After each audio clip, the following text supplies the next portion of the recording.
Boa noite. O Jornal da Guará está no ar e você vai ver na edição desta sexta-feira, 30 de agosto. O deputado quer recolher assinaturas e propor CPI para apurar irregularidades de matrículas em curso de medicina na Universidade Estadual do Maranhão. Perícia inicia a elaboração de laudo que pode esclarecer causas de incêndio em loja de eletrodomésticos na capital. Presos envolvidos em participação na explosão de agência bancária no bairro do São Francisco. Veja ainda, prefeito em exercício de Passo do Lumiar homologa concurso e aprovados vão ser nomeados.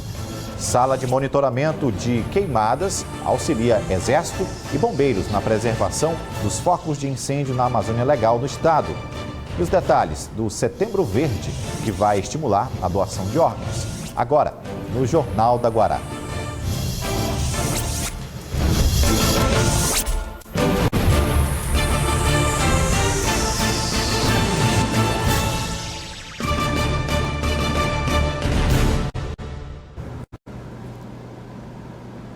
O deputado pedetista Dr. Iglesio levou para a tribuna a denúncia de que estudantes de medicina de outros países estariam sendo transferidos para a Universidade Estadual do Maranhão graças a decisões liminares na Justiça.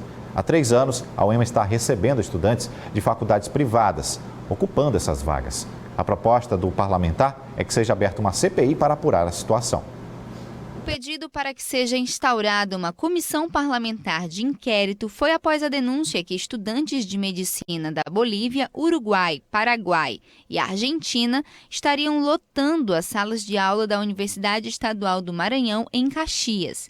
As transferências têm acontecido após decisões judiciais. Os alunos têm apresentado atestados médicos para conseguirem ingressar na universidade e a suspeita é que possa existir algum tipo de fraude, o que será investigado. Os estudantes da Universidade de Caxias, os que passaram no vestibular, fizeram uma ampla mobilização e mostraram de maneira bem rica 17 decisões, a maioria delas, praticamente todas elas em caráter liminar, portanto precária, de estudantes de universidades privadas no estrangeiro, na imensa maioria dos casos, que têm laudos médicos muito semelhantes, às vezes pelo mesmo profissional, decisões que têm sido tomadas de maneira muito rápida, não obedecendo às regras do novo Código de Processo Civil. Em nota, a Universidade Estadual do Maranhão frisou que está basicamente cumprindo com as decisões judiciais através da sua Procuradoria Jurídica.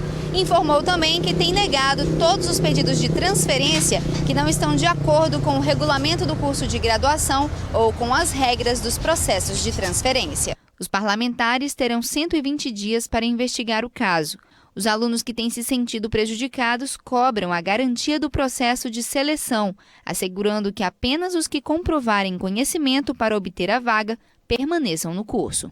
A investigação ela procede na Assembleia mediante o presidente da Assembleia designar 7 membros, terão um tempo de trabalho em torno de 120 dias para solicitar todas as informações e depoimentos necessários para que a gente possa analisar com todo cuidado para tomar os esclarecimentos e os encaminhamentos. A taxa de desocupação caiu de 12,5% para 11,8% na passagem do trimestre encerrado em abril para o terminado em julho, com menos 609 mil pessoas desocupadas. Os números foram divulgados hoje pelo IBGE a partir de amostras do PNAD, que continua a pesquisa de amostra de domicílios. Mesmo com a queda de 4,6% nesse período, no país ainda existem 12 milhões e 600 mil pessoas em busca de trabalho. Ainda segundo o levantamento, aqui no Maranhão, metade da força de trabalho não é registrada formalmente na CLT. A seguir, Setembro Verde vai incentivar a doação de órgãos. Lista de espera no Maranhão para receber órgãos tem quase 1.000 pessoas. Agora são 6 horas e 35 minutos.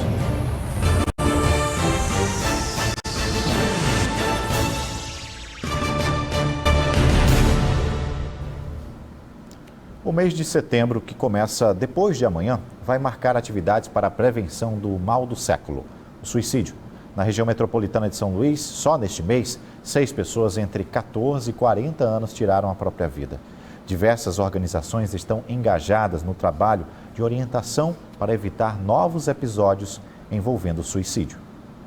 O que leva uma pessoa a cometer suicídio? Como isso atinge a sociedade? De que forma estamos lidando com essa questão? É um problema pessoal ou uma questão social?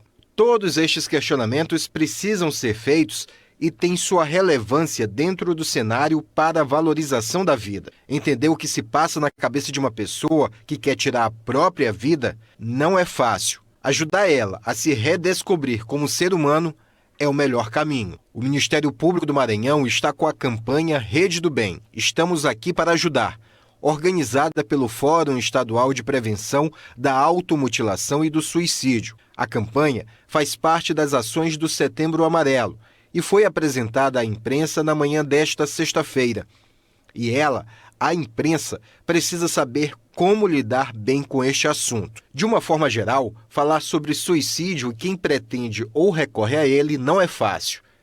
De tão complicado, o assunto virou tema de uma série exibida por um site de streaming.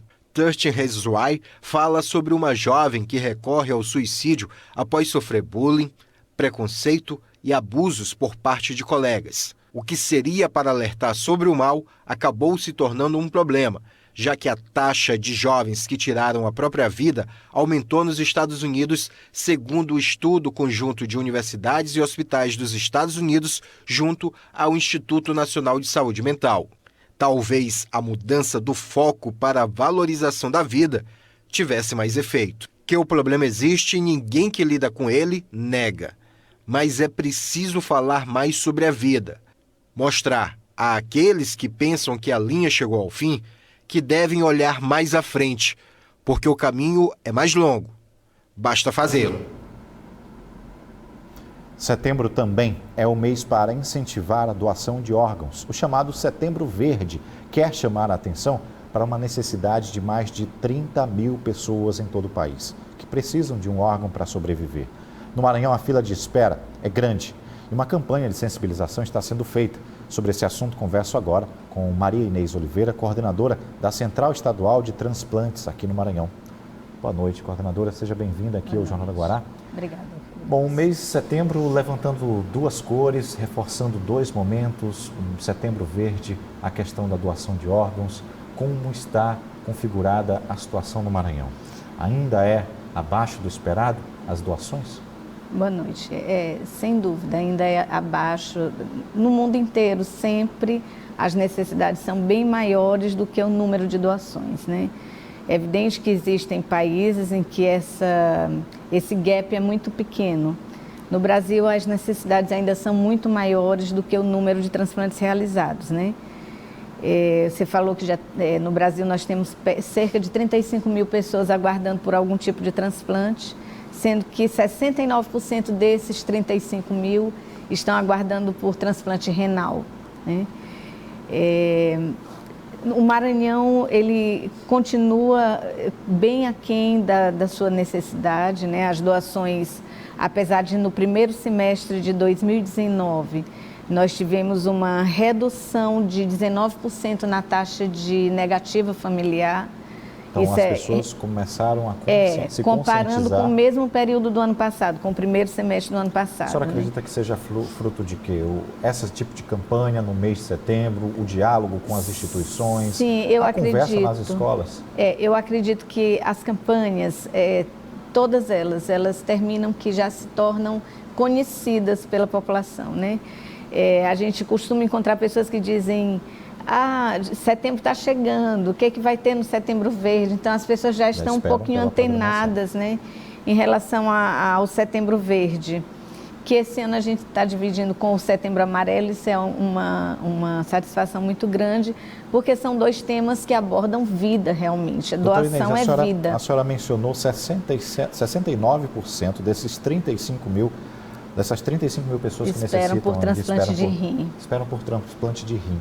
Isso. O Maranhão já tem essa habilitação para o transplante? Sim. Onde e como fazer? O Maranhão já é habilitado para transplante renal desde o ano de 2000. O único hospital credenciado no Maranhão é o Hospital Universitário da Universidade Federal do Maranhão. Há um tempo atrás nós tivemos um curto período de habilitação em um hospital Imperatriz, mas o programa acabou em Imperatriz, né? Eles chegaram a fazer 5 transplantes lá. E de 2000 para cá, com o doador falecido começou em 2005, mas a necessidade é sempre muito maior do que o número de doações. A negativa familiar no Maranhão ainda é uma taxa muito grande. Assunto que deve ir para dentro de casa, que deve ser discutido na hora do jantar, na hora do almoço. O nosso slogan da campanha é hora daquelas duas palavrinhas, sou doador. No momento de conversa com a família, no jantar, no almoço do domingo, aproveite e fale. Ninguém gosta de falar de morte, né? É bom frisar que no Brasil não há necessidade de se deixar nada por escrito, em documento, porque a doação no Brasil é consentida, né? Isso foi reforçado em 2017 com o decreto 9175. Antigamente existia a vontade expressa na carteira de identidade. Num curto período, em 97, quando surgiu a lei do transplante, ela trazia no seu bojo a necessidade de se declarar não doador na carteira de identidade. No entanto, no mesmo ano, já uma medida provisória suspendeu essa exigência. E a família sempre foi notificada, sempre foi acolhida para dizer o sim, mesmo nesse período, curto período em que vigorou a doação presumida, que é como se chama, né? E a partir de então ela é consentida pela família, é o familiar até o 2º grau que tem o poder de decidir pela doação. Por isso é importante que o familiar saiba qual é o desejo do seu ente querido. Porque aí fica mais fácil de decidir. Pequeno também, não é, doutora? A necessidade de uma resposta deve obedecer um certo tempo. Quando a gente fala em doação para órgãos, a gente fala do paciente que está em morte encefálica, né? Que é um diagnóstico bastante estabelecido, cientificamente comprovado, sem possibilidade de erros. E quando a gente fala na doação de paciente em morte encefálica, que é para órgãos, a família tem um tempo realmente pequeno para decidir. É no momento em que ela está impactada com a dor da perda, que ela toma consciência que o seu ente querido já está falecido naquele momento, ela tem que tomar uma decisão. Então, quando ela sabe que o seu ente querido gostaria de ser doador em algum momento, é muito mais fácil, esse poder decisório é muito mais facilitado. Doutora Maria Inês, como vão acontecer os trabalhos de discussão durante esse mês de setembro? O que vocês vão levar? Para onde vão levar esse tipo de discussão? Certo. Esse ano houve uma mudança na estratégia da campanha, né? Nós vamos concentrar esforços junto às unidades de saúde, né? Porque a gente precisa levar essa informação de uma forma mais intensa e mais intensiva à comunidade da saúde, né? Então, nós estaremos realizando rodas de conversas, capacitações nas diversas unidades de saúde públicas e privadas da capital. Para quem está acompanhando e deseja se informar sobre o assunto, ela pode ir até o setor responsável? Pode, a central... Como ela colhe essas informações? Tudo bem. A central, de vez em quando chega alguém lá na central de transplantes, porque nós estamos dentro do Hospital Carlos Macieira. E às vezes a pessoa passa e vê na porta escrito e entra para pedir informações. E perguntando se precisa deixar alguma coisa escrita, né? Alguns falam de uma lei no Maranhão né, uma lei desse ano, que foi sancionada esse ano, que é a Lei 10.966, se não me engano, que fala que o indivíduo pode anotar na carteira de identidade nova se ele é doador ou não. Só que isso não é obrigatório, até porque uma lei estadual não pode ir contra a lei federal, né? Não é obrigatório, é uma informação que a pessoa, se quiser colocar na carteira, mas a família é que vai consentir. Doutora, quem são os agentes que vão multiplicar essa informação? A senhora falou que vão atuar nos postos de saúde, são os enfermeiros, os médicos? Nós temos uma equipe de técnicos na Central Estadual de Transplantes, que no mês de setembro se multiplica, assim, a gente parece que cria pernas e mais braços e mais pernas. E temos as equipes intra-hospitalares também. A gente tem 5 CIDOTs que funcionam. CIDOT é Comissão Intra-Hospitalar de Doação de Órgãos para Transplante. Essas comissões, elas têm também enfermeiros, médicos e que também atuam dentro dos seus hospitais. É uma parceria muito grande entre as CIDOTs e a Central, de uma forma muito intensiva no mês de setembro. Maria Inês Oliveira, coordenadora da Central Estadual de Transplantes no Maranhão, muito obrigado. Desejamos sucesso na realização do mês de Setembro Verde, que seja logrado êxito na campanha. Muito obrigada. A gente aqui agradece essa oportunidade de falar de doação. Obrigado. Obrigada. Olha, mais de 1,5 milhão de pessoas de 13 cidades que compõem a região metropolitana de São Luís vão ser impactadas com um plano diretor de desenvolvimento integrado. O diagnóstico deste plano foi apresentado em uma audiência pública e tem como principal objetivo superar as dificuldades que existem, especialmente em relação às políticas urbanas desses municípios. A audiência pública para apresentar o diagnóstico participativo, econômico e territorial foi realizada no auditório do Palácio Henrique de La Rocque. A apresentação foi encaminhada pelo Instituto Maranhense de Estudos Socioeconômicos e Cartográficos, o IMESC, e vai subsidiar a elaboração do Plano Diretor de Desenvolvimento Integrado da Grande São Luís, onde questões comuns aos municípios da região serão priorizadas. A apresentação do diagnóstico atende à Lei Complementar Estadual 174 de 2015, que estabelece o processo de planejamento e gestão metropolitanos. Aberta à sociedade, a audiência pretende dar caminho para outras audiências futuras que irão planejar o atendimento de demandas dos 13 municípios que fazem parte da Grande São Luís. A obra da Avenida Litorânea com a Avenida dos Holandeses é um exemplo de como um serviço pode prestar para a conurbação de uma região.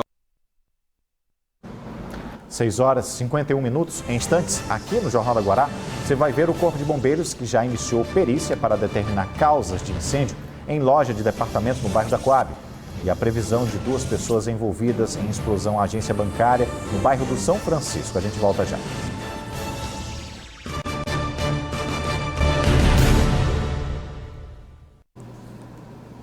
A regularização fundiária ainda é um desafio em estados predominantemente rurais, como o Maranhão. Por isso, não é incomum que a justiça seja abarrotada com casos litigiosos envolvendo a propriedade de terra. Na reportagem que vamos exibir agora, vamos ver um exemplo de como essas situações podem se tornar ainda mais delicadas quando há erro no cumprimento do que determina a justiça. Veja na reportagem da Mariana Dias. A ausência de regularização fundiária na região sul do Maranhão tem sido motivo de constantes litígios. Um deles, desde 2006, está na Justiça e o senhor Mauro, produtor agrícola que há mais de 20 anos mora no Maranhão, foi retirado da terra que possuía na zona rural de Tasso Fragoso após uma reintegração de posse ser cumprida de forma errada por um oficial de justiça. Essa reintegração de posse, o meu contrato era até 2008. Em 2008, eu deixei a propriedade arrendada, tá? E como eu tinha comprado a área do lado do Itermas, eu me transferi para essa área, para a Fazenda Londrina, devolvendo a Fazenda Campolina, que era do proprietário.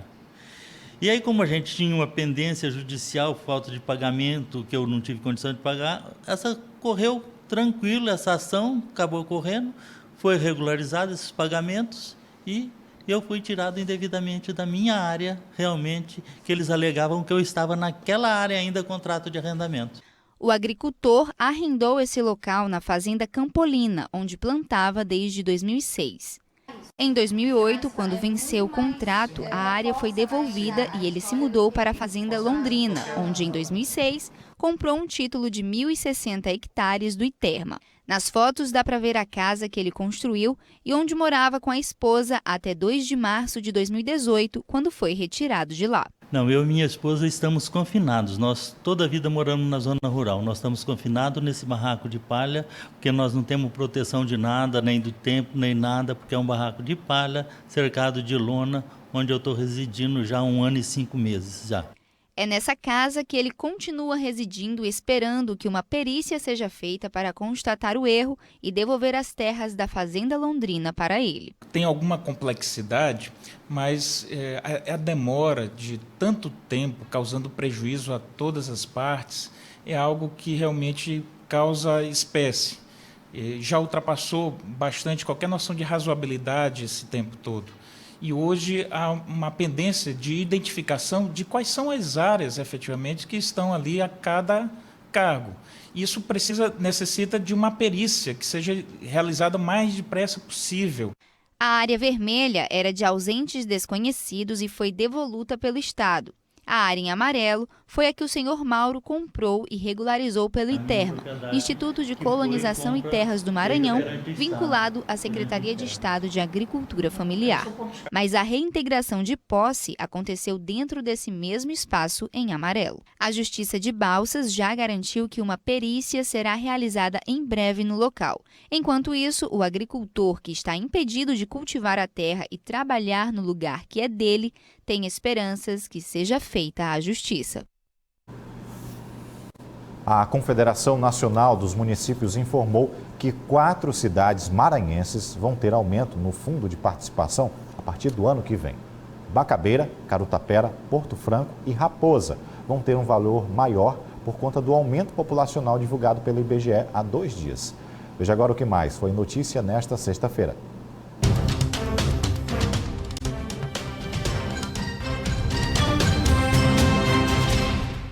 Dados do Sistema de Informação de Agravos de Notificação do Ministério da Saúde revelam que o mês de agosto deve encerrar com 210 casos de calazar no Maranhão. Há 3 anos, o estado lidera o ranking do número de casos de leishmaniose visceral. Por esse motivo, o combate à leishmaniose foi intensificado no Maranhão, segundo ações do governo do estado, com mobilização nos 217 municípios maranhenses de ações preventivas, combate e controle da doença. A Polícia Civil do Maranhão agiu rápido e fez a apresentação de uma dupla suspeita de participar da explosão de caixas eletrônicos e tentativa de assalto à agência do Banco Bradesco, no bairro do São Francisco. Eduardo Castro Oliveira e Gilcilene Nascimento Gomes foram presos na Ilhinha. Ainda de acordo com a polícia, Eduardo Oliveira já é conhecido praticando atos criminosos em São Luís. Outros 3 suspeitos ainda não foram localizados. Nesta sexta-feira foi iniciada a perícia na loja de móveis e eletrodomésticos que pegou fogo ontem no bairro da Coab, aqui em São Luís. De acordo com o Corpo de Bombeiros, as causas do incêndio já estão sendo analisadas e o laudo deve estar disponível em 30 dias. 24 horas após o incêndio, era possível ver técnicos fazendo vistorias no andar em que o fogo começou. A fachada do prédio foi toda isolada e, mesmo assim, muitas pessoas se arriscavam a estacionar os carros embaixo da estrutura que pode desabar. Adrian trabalha ao lado da loja. Ele viu como tudo começou e todo o trabalho para conter as chamas. Hoje, sem incêndio, a preocupação é com a possibilidade de desmoronamento do que ainda está de pé. Claro que foi, a gente estava almoçando, a gente se espantou com o pessoal dali do outro lado, a gente foi olhar, os ar-condicionados começaram a pegar fogo ali e o incêndio foi rápido demais ali, acabou com a loja. Também ao lado do prédio onde aconteceu o incêndio tem uma igreja. Devido ao grande número de pessoas que frequentam os cultos aos fins de semana, o Corpo de Bombeiros fez uma rápida vistoria no lugar, mas o medo ainda permanece. Vieram 3 tenentes, da Defesa Civil. Primeiro eles olharam aqui do lado, viram o ocorrido. Logo após vieram aqui, subiram aqui no prédio ao lado. Segundo eles, foram uma vistoria rápida. Eles viram que não tinha nenhuma rachadura, e eles falaram que estava livre, de perigo. A seguir, a homologação do concurso de Passo do Lumiar. Agora são 7 horas, 1 minuto. Fique com a Tábua de Marés para amanhã.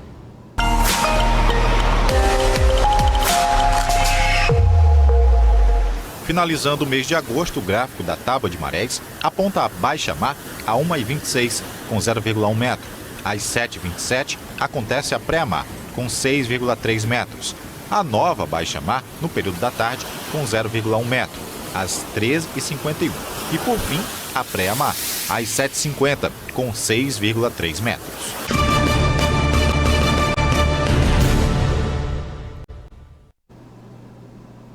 Apesar dos decretos da Presidência da República e do Governo do Maranhão proibindo que o solo seja incendiado para fins de plantio e pastagens, as queimadas ainda são comuns.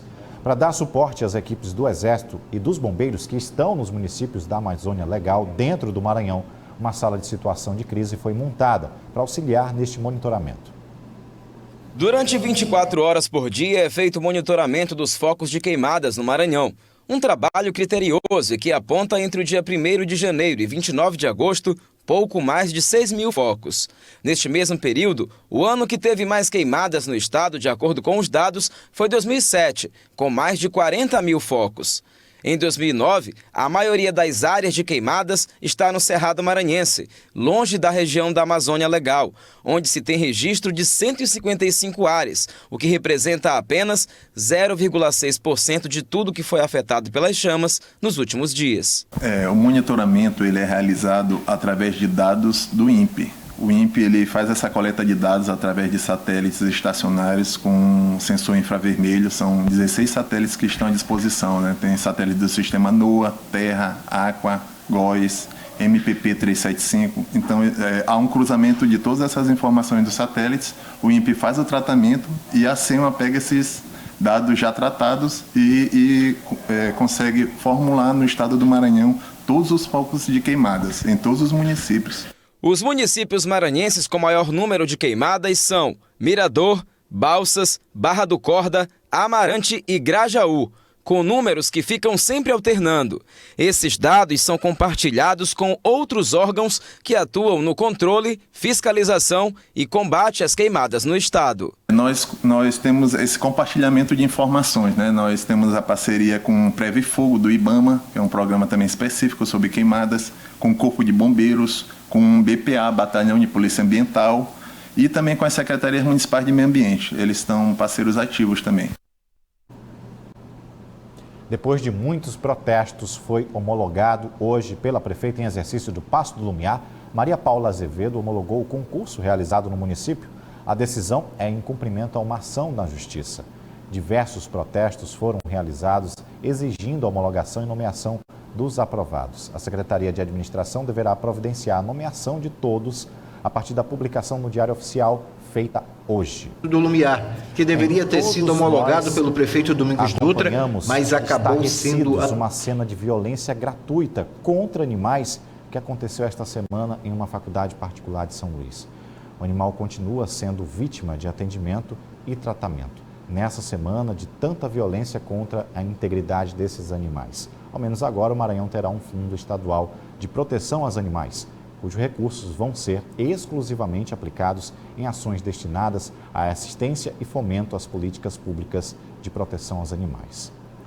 A polícia continua investigando o caso de violência contra uma cadela que na semana passada trouxe à tona as discussões sobre a violência contra animais. Organizações não governamentais militam nessa defesa e essa luta pode ser reforçada com a aprovação da PEC 008 de 2019, que prevê a criação de um fundo estadual para ser usado na proteção dos animais. A expectativa que nós temos é que esse fundo venha trabalhar com as ONGs, que esse fundo venha trabalhar com a Universidade Estadual do Maranhão, por meio do Hospital Veterinário, para atender os animais carentes, eu diria assim, de atendimento.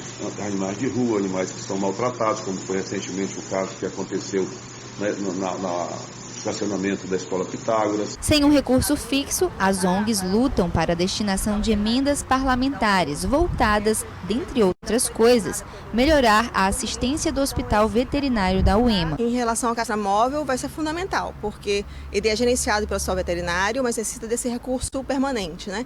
E, ademais, outros projetos podem ser beneficiados. Agora, quais os projetos têm que ser debatidos pelo segmento de proteção, temos que sentar juntos. Com o recurso da PEC 008, será possível investir nos projetos que já existem e criar novos dentro de uma lista de prioridades. Então, tem que ter recursos destinados a esse projeto de forma perene, para que sejam feitas de bairro em bairro essas ações, né? Então, esse é um projeto que seria muito importante que fosse destinado parte do fundo estadual que vai ser alavancado agora com o projeto do deputado César Pires. Sobre a situação da cadela, a Faculdade Pitágoras de São Luís informa que está acompanhando de perto a situação e informou que ela já começou a andar. Está se alimentando sem sonda e respondendo bem ao tratamento. Outras notícias no portal Guará.com, fica agora com os analistas, que entrevista a cantora Mila Camões. Excelente noite a todos, um ótimo descanso, até segunda-feira, TV Guará, o seu canal com o Maranhão.